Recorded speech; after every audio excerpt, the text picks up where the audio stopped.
I have decided to do a third playthrough of Slay the Princess, Pristine Cut, because there are a lot of princesses to uncover in this adventure, and I feel I've only met a small handful of them. So, what I'll do this time, I'll keep all of the footage and all of the dialogue, unless of course I've met the princess before, then I will skip it. But I'll keep all of the dialogue and choices so that you know what it took to reach it. Chapter 1, The Hero and the Princess. You're on a path in the woods, and at the end of that path is a cabin. And in the basement of that cabin is a princess. You're here to slay her.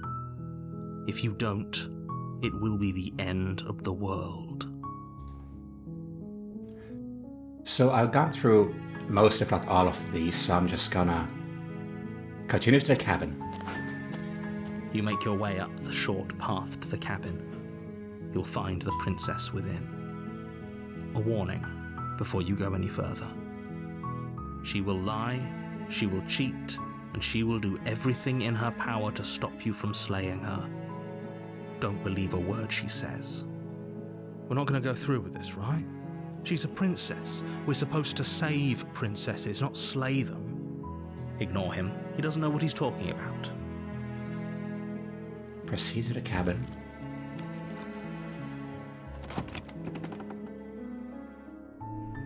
The interior of the cabin is almost entirely bare. The air is stale and musty, and the floor and walls are painted in a fine layer of dust. The only furniture of note is a plain wooden table. Perched on that table is a pristine blade. The blade is your implement. You'll need it if you want to do this right. I'm trying to think, how many times have I taken the blade and how many times have I not? You know what, I'll take the blade this first time. I think I took the blade the most times, but I'm gonna take it anyway. You take the blade from the table. It'd be rather difficult to slay the princess and save the world without it. And I feel there might be more paths when I have the blade.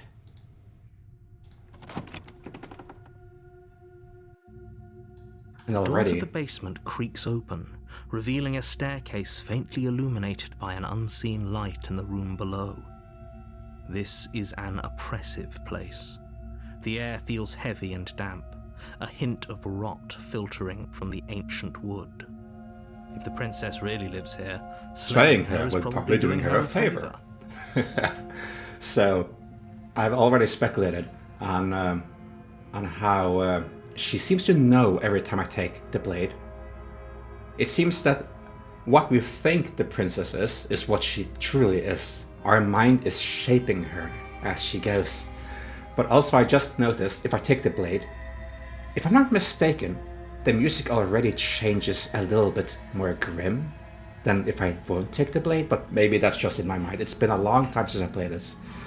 Her voice carries up the stairs. Who's there? And here you have the more cocky and independent She voice. sounds dangerous. It's almost as if she's the one in charge down here. Don't let it fool you. It's all part of the manipulation. That I'm casting.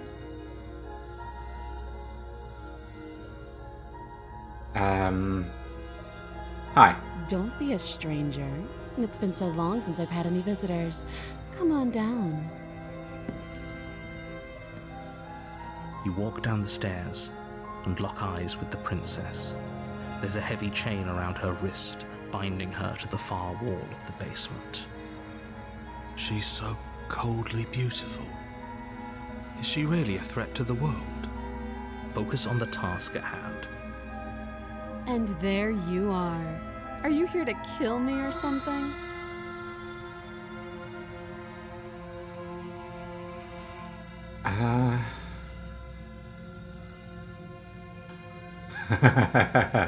What have I not? What have I not picked? Then drop the knife. We should. It'll go a long way to building trust with her. Don't you dare. It's fine. We can decide what we want to do after we talk to her. Maybe she really is a monster. But killing someone in cold blood isn't very becoming of us.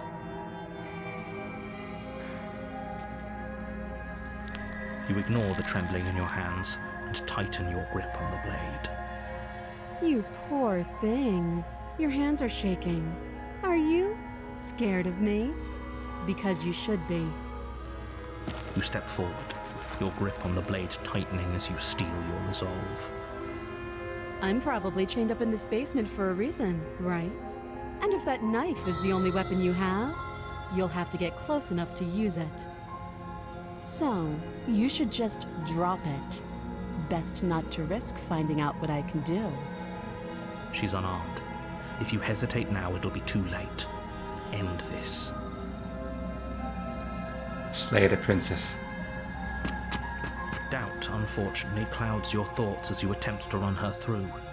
And that affects her as well. A moment of distraction and hesitation is all she needed to sidestep your thrust and deliver a catastrophic blow to your jaw. It feels like you've been hit with a sledgehammer. You can feel bone grinding on bone where your jaw has been fractured. Holy shit, that hurts! Though she's unarmed, the shock of that first strike is enough to stagger you, putting you and the princess on somewhat equal footing. Your blade slashes through the air again and again, and her fists connect with your body as many times or more, each impact as heavy as that first bone-crushing hit. We can still turn this around. Flee and lock her in the basement. I don't think I'd try that at this point. Are you serious? It's a good idea. We've taken some bad hits, but we've dealt some too. She has to be feeling it more than we are. Let's regroup upstairs. If we're lucky, maybe she'll just bleed out. It does sound familiar. I probably did pick this. Fine. You make a mad dash to the basement stairs, the princess's chains rattling as she tries to chase you, but pulling taut much too soon for her to catch up. Do you really think you can just walk out of here? Well, I can't. She cannot. She steps towards you, ignoring her chains. What? They creak and strain as she pulls against them until finally they break. The links clatter to the floor, useless. How is she doing that already? She's just... Okay, that's new, I feel. That's new. She's free. Hurry. You push your broken body as she closes in and just barely manage to pass the threshold of the basement doorway before she catches up to you. You close the basement door, locking it behind you and quickly barricading it with the heavy wooden table that once held the blade. Okay, we can make this work. She has an awful wound and we have all the time in the world. Playing jailkeeper for a while might make things a little easier. Yeah, she's just gonna turn into the Wraith, isn't she? You settle in against the far wall to watch the basement door. It isn't long before you start to drift off, your eyelids heavy with fatigue. But sleep doesn't come. Instead, your rest is broken by a piercing, wailing voice calling out to you from the other side of the door. I know you're still there. Why don't you make things easier on yourself and let me out? It's not like this little door will hold for very long anyways. It's probably a good idea to try to get back on my good side. She sounds terrifying. Like she's less of the princess you saw and more like something out of a nightmare.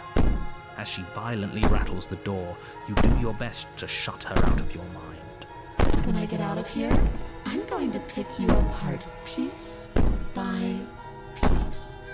I won't forget what you did, and I'll never forgive it. You don't know the kind of enemy you've made tonight. It doesn't sound like she's getting any weaker. No, it doesn't. Ignore her and go to sleep. Just ignore her. Maybe the banging and wailing will stop if you just don't pay attention to it. You put the princess's threats out of your mind as best you can and huddle up against the wall. You jolt awake in the middle of the night to silence in the cabin. The ruckus has stopped, and the door to the basement is ajar, its lock broken, and the table shoved out of the way. Where is she? Thanks for helping me get out of that awful basement. You try and stumble to your feet, but as the princess draws near, it's as though your body simply stops working. It isn't all at once. The paralysis comes in waves. First your toes go numb, and then your feet, and then your legs. You lie prone on the floor of the cabin, unable to do anything but witness her approach. Whose side are you on? Yours, of course. But I have a duty to uphold the truth. Lying about the facts of the situation doesn't change them. So helpless. I can take my time with you, can't I?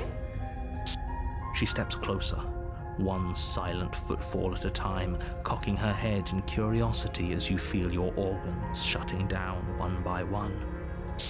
Or maybe I can't take my time with you. What a shame. Your lungs. I'm just gonna stop skip here because I drawing already breath, had this one. And your I'd say better luck next time. It can't be. Everything goes dark. You're on a path. You're here to. Oh, she.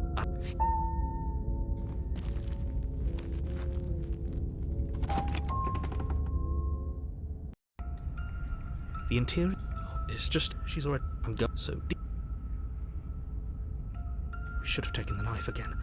I don't think she's.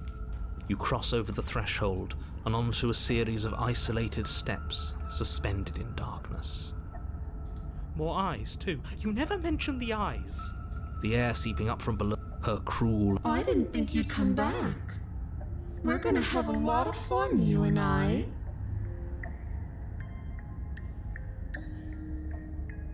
Come back? She must have you confused. You.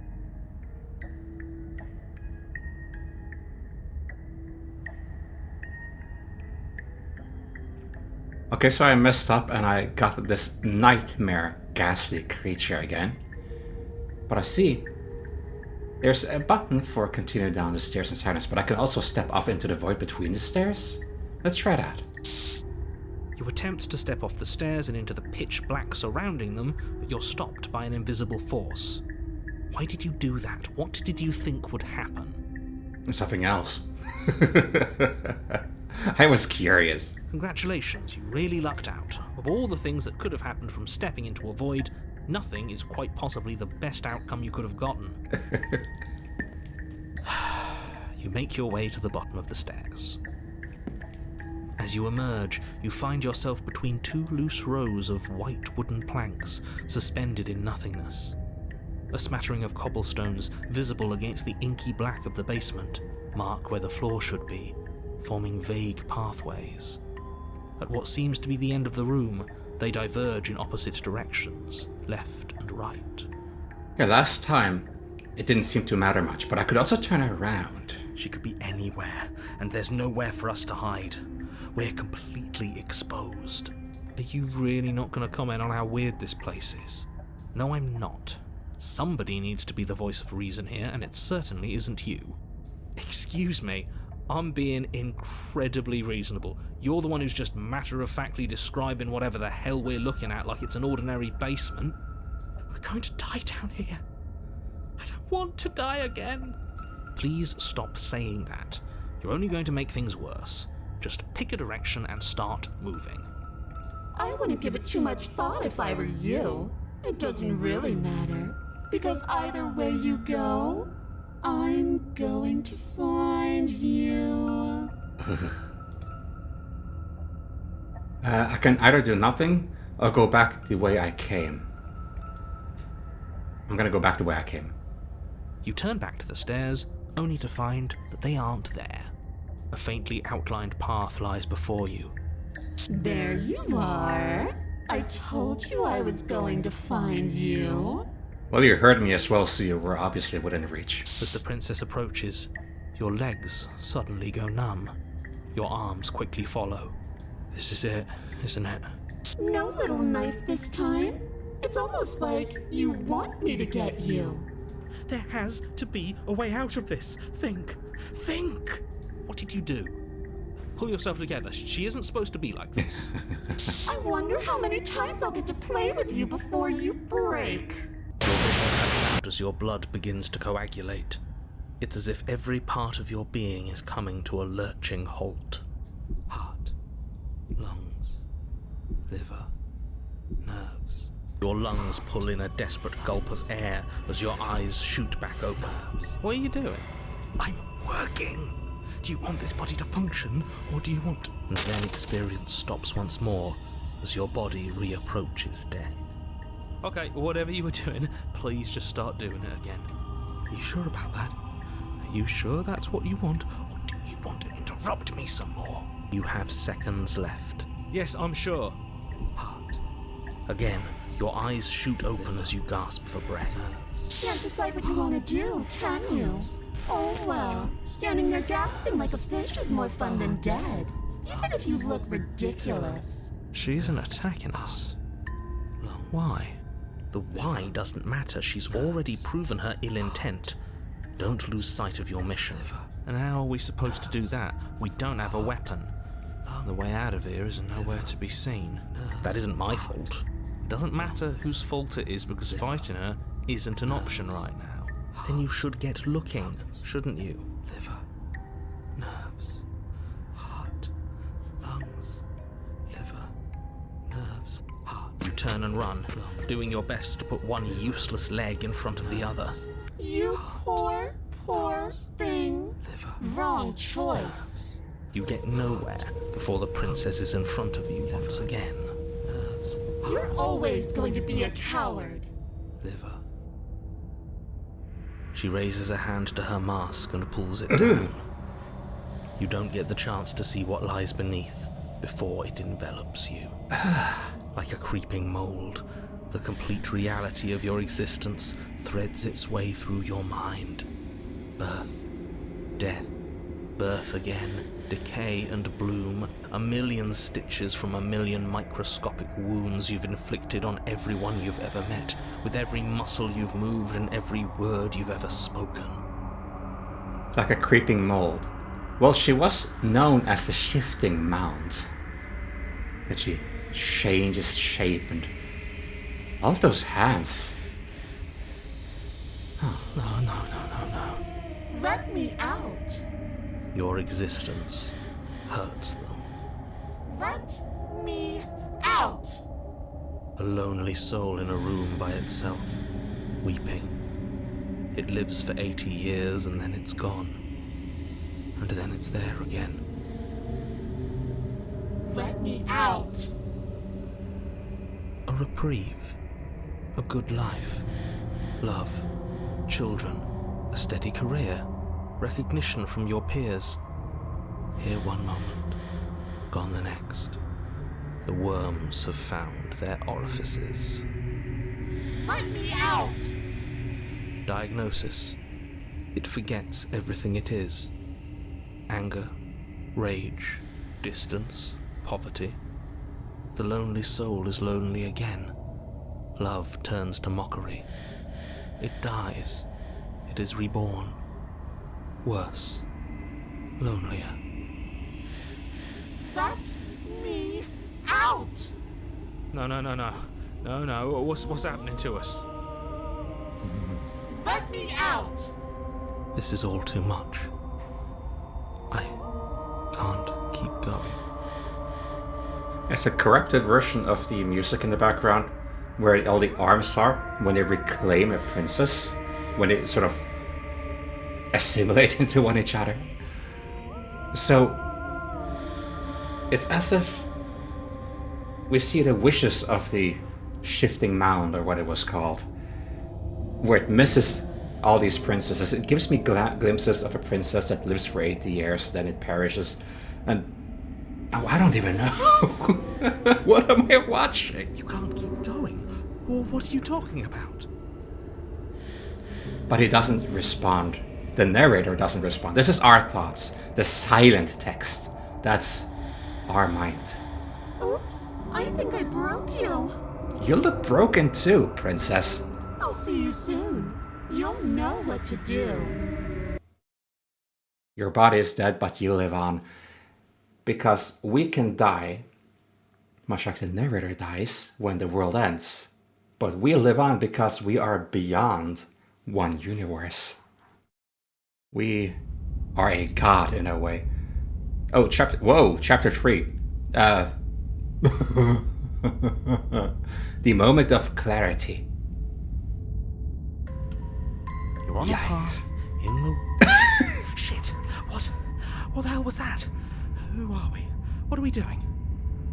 Beats me at this point. Oh god! The rocky thing in the basement now extends through the whole world. This whole world has been consumed by this basement. There was a princess, I think. It's all so fuzzy. It hurts when I try to remember. You shouldn't know about the princess. At least, not until I... You've already been here, haven't you? This again. This again. Yes. It feels so long ago, almost like we've never left. That feels like a contradicting sentence. It feels so long ago, but it also feels like we never left. We have to let her out. No, that's the opposite of what you're here to do. You have to slay her. Slay? We decided not to do that, didn't we? Yeah, we're supposed to let her out. It's really the only way this works out for us. If you think about it, she's the one with power here. Nobody else can do much of anything. If we use our mind, we shape her. We shape the environment and everything. But it's hard to put your mind to it. No, we were supposed to keep her trapped there forever. I think. So many voices now. We're supposed to be unfeeling. How many times do I have to tell you to snuff out your heart? We can't be unfeeling. Not when there's so much fear everywhere. There's nothing for us to do. We've already tried everything. We love her, so we have to set her free. Can we love something that hates us? Can we love something that hurts us?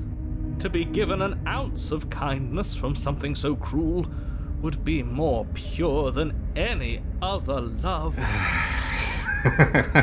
Why are there so many of us? There aren't supposed to be so many of us. Yeah, exactly. That's what I'm saying. Typically, there's like one voice per chapter that enters the chat. But now there's a full chat room. This is bad. You need to get a grip. What did you let happen? How many times have you been here?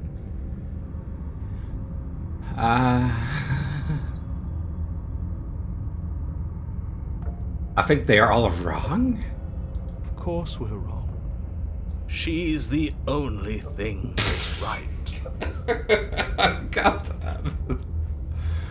Never fails to make me laugh, this one. Yes, obviously they're all wrong. What are you going to do about it?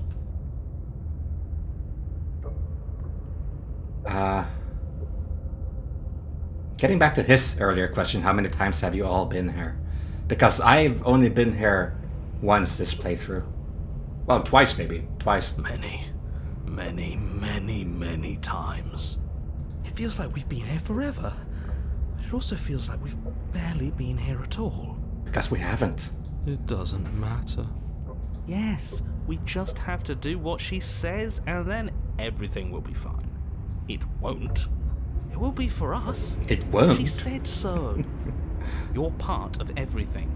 If things aren't fine for everything, they won't be fine for you. There's no difference between fine and not fine. It just goes on and on. It doesn't make sense. I only remember being here twice before this. And some of you don't seem to remember being here at all. Was I here those other times as well? Did someone else make the decisions? What does here even mean if you really think about it? Shut up. You were here. Every single time. You did your best, really. There's just a pecking order. And our cruel and beautiful goddess sits atop it, right where she's always belonged. God damn it. I'm starting to wonder if this is going across save files, because I definitely hit new game. As evident as our character seeing that there was an option for we've only been here twice. So the game is self-aware. You're lucky. What I would give to be able to forget. I've tried to keep them numb, but they're all too soft. A shame, really. If I don't remember what I did, then it could not have been me that did it. Don't think about that too hard. All it will do is weaken your resolve and make it that much harder for you to slay her. The narrator knows some juicy details I would have loved to learn about. He absolutely must know that I shape her. I mean, the narrator made me and her. And he called her the shifting mound. Like we mount her. We shape her. Maybe you're shattered in your own way. Are you your memories? Or are you the one perceiving the present moment? Ugh, here you go philosophizing again. It never goes anywhere. Yes, this is far from the first time you've asked us about consciousness. Who am I? What am I? What is I? Who even cares? They're good questions, great questions even, but they don't have any answers, and they all just end in quivering torment. It doesn't matter what we do, because we always find her, and if we don't find her, she always finds us. And then she smashes us into smaller pieces. If you all just stopped feeling, we could have been done with this ages ago. Your thoughts are far too scattered to rein back in. Your only option is to silence them.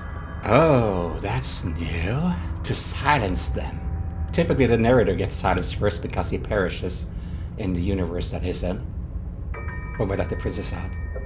And shortly after, the other voices get silenced as well. Not long after.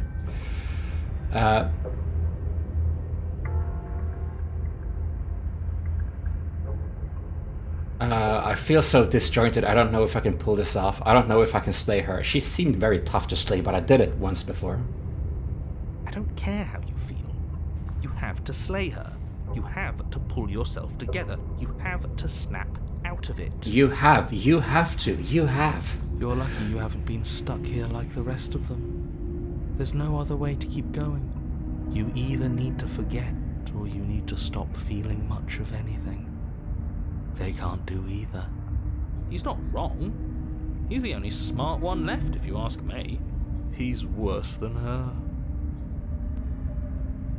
What if we don't go to the cabin? Then the narrator is gonna be very, very frowny. We've tried that. It doesn't work. Our hearts always brought us back to her. The deck is stacked. So many paths, and they're all circles.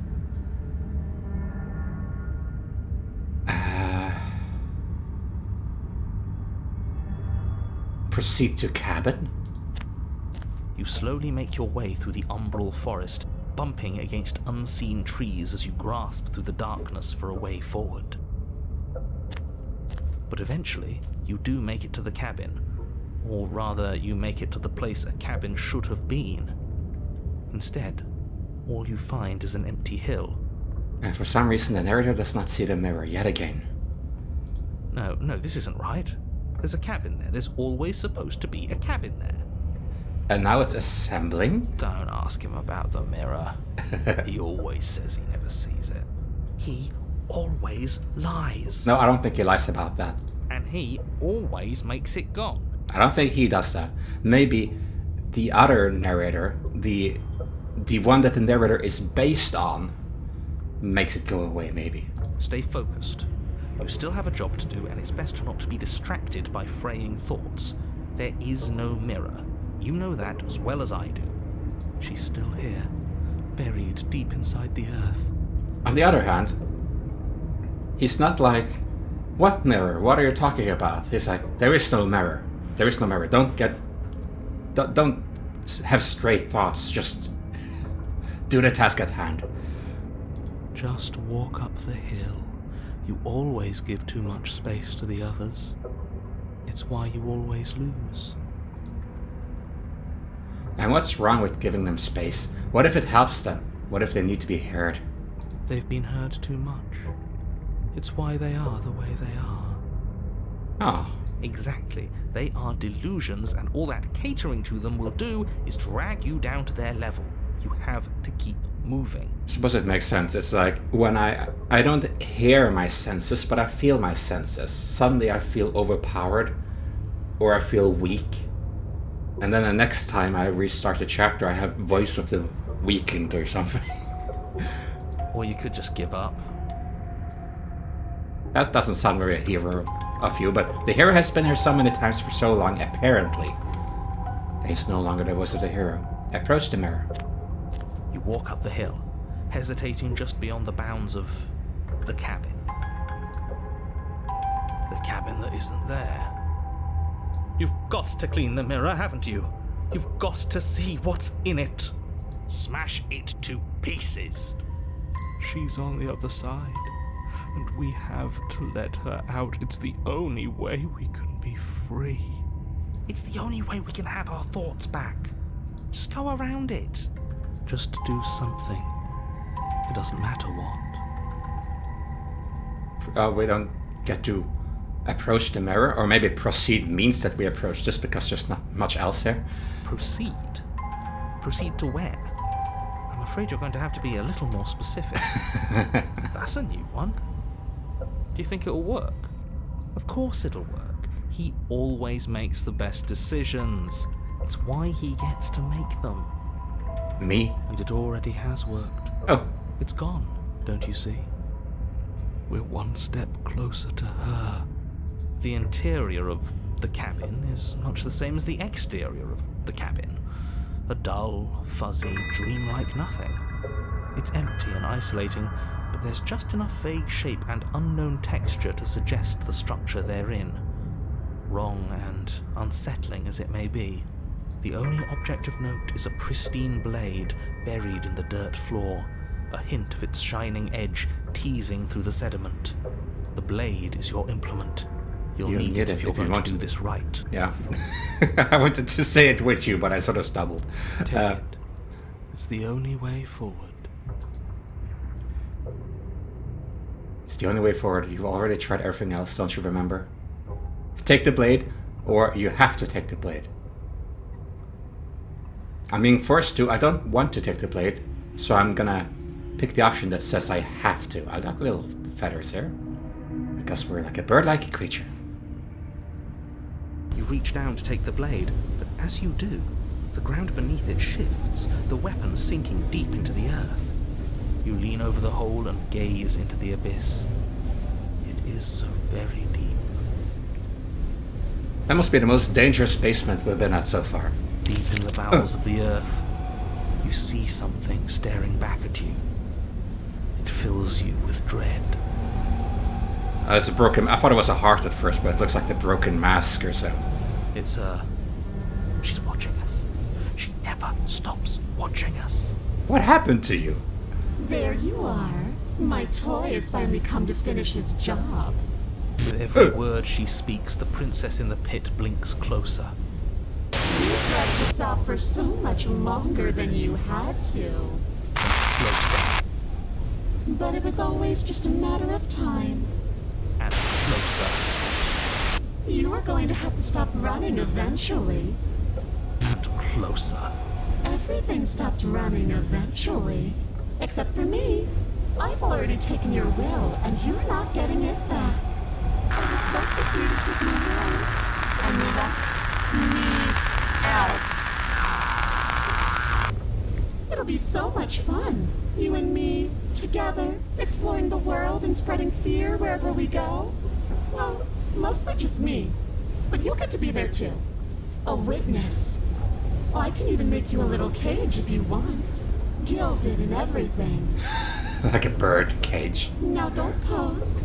Don't try to resist. I've already molded you into what I need. And you lost your power so long ago. Don't bother working yourself into a frenzy to get it back. Do something. Do anything that isn't taking her hand. Oh, I see. One hand. I was about to say which hand, but one hand is stretching for me. You're just an object, a tool. You once were something else a long time ago. But that was something new. Was that something new, or is it just a dull and jaded memory? There is no other ending here. So I have to just take her hand and set her free. You extend your hand to hers. For all her past cruelties, the moment feels gentle. Tender, even. I can't believe you just made me say that. I hate you. Hate me as much as you want, narrator. And all the other additional hands fall off. Actually, all the hands fall off. I'm not holding you, I'm holding the hand. And your mask shattered. The motion is difficult at first, as if something still resists your efforts. But then that resistance gives way, and it's over.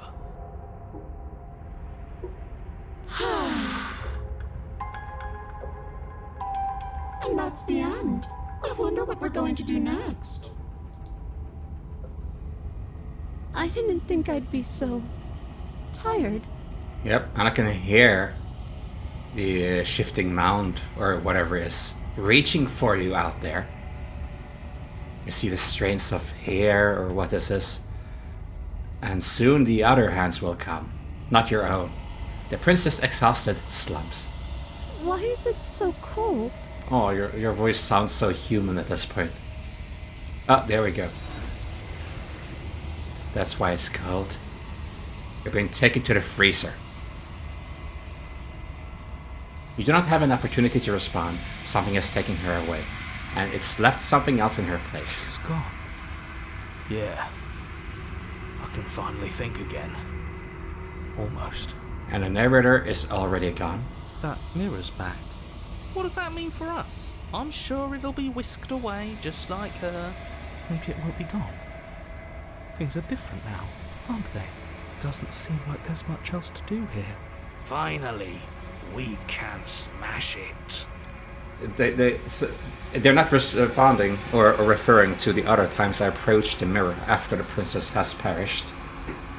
Because their memory always goes away and they vanish themselves after I touch the mirror. They're referring, of course, to having been here for so long. Have I, though? They were here, but not me, I think. So that's what I suppose he's referring to, that finally they get to explore something new, something else, than walking around the same area for eons of years. Oh, will you stop with the smashing? What do we say, boys? One last vain attempt to look at ourselves. Yeah. I think I'd like that. And also, because they have all of these voices, we must have died in here. Or versions of me must have died a lot of times for all of the voices to be there, because every time we die, we get a new voice. So they must have died here over and over again. Seems we've got a majority. All that's left is to give it a look. I approach the mirror, and now they go away, I think. You step towards the mirror. It holds a truth that must witness. Something tells me that this is the end of the line. But I don't feel bad about it. I'm ready. Oh, because they've been here for so long. They've been here for so long. And we saw a glimpse of that when we actually were in the basement last time. The princess growing old, the princess perishing, starting anew. Just that these voices, they are also here for ages. But they remember. It feels okay. Yeah. The fear's gone. Because they're happy to finally be over with it. I'm done fighting. Yeah. My heart feels quiet. Aw. The game was always going to end. I'll be free of all of you. And this time they know what this means. They know that they will be gone. All the other times, they know it feels wrong. And they're scared, but they don't really know. Now they actually have a good idea. They feel death approaching them. I'm ready for the truth. I'm ready to sleep. I'm just ready to be anywhere that isn't here. Boys, it's been an honor. Gaze into your reflection. Silence as you reach forward. They are gone, but the mirror remains. It's time for you to see what's in it.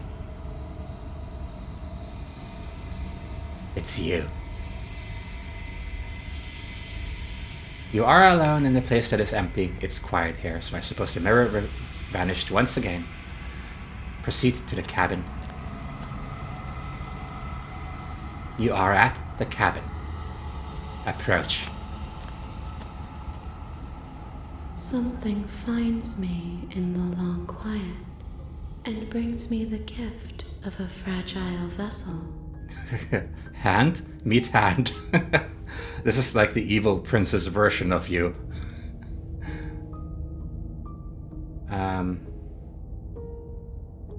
I've already gone through these, I suppose. What happens if I attack the entity?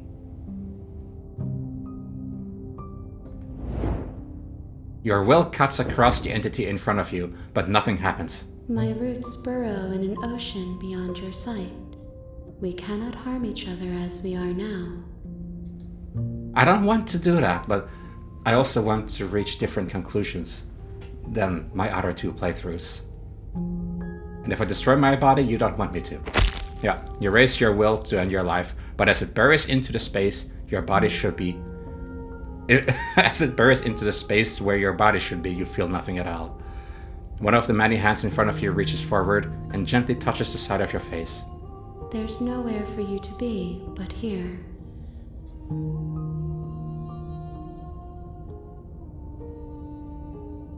I want to click this as well. You are familiar, but you are not me. I feel sadness, longing, hope as I witness you. Alright, what happens now? Nothing, as we are. But I know that there are worlds beyond us, and that we are meant to reach them. There is no exit, but this vessel is a creature of perception. She can make you forget, if only you believe her to be able to. Bring me more perspectives, so that I may be whole, and perhaps then we will know our freedom. Okay, make me forget. She asks that I tell you to remember her. You won't. It always gets me off guard because I was expecting it this time, but I thought I had to click on my mouse to proceed it. It just automatically smashes just as you finish that sentence. Everything goes dark and I die. It says you, not I.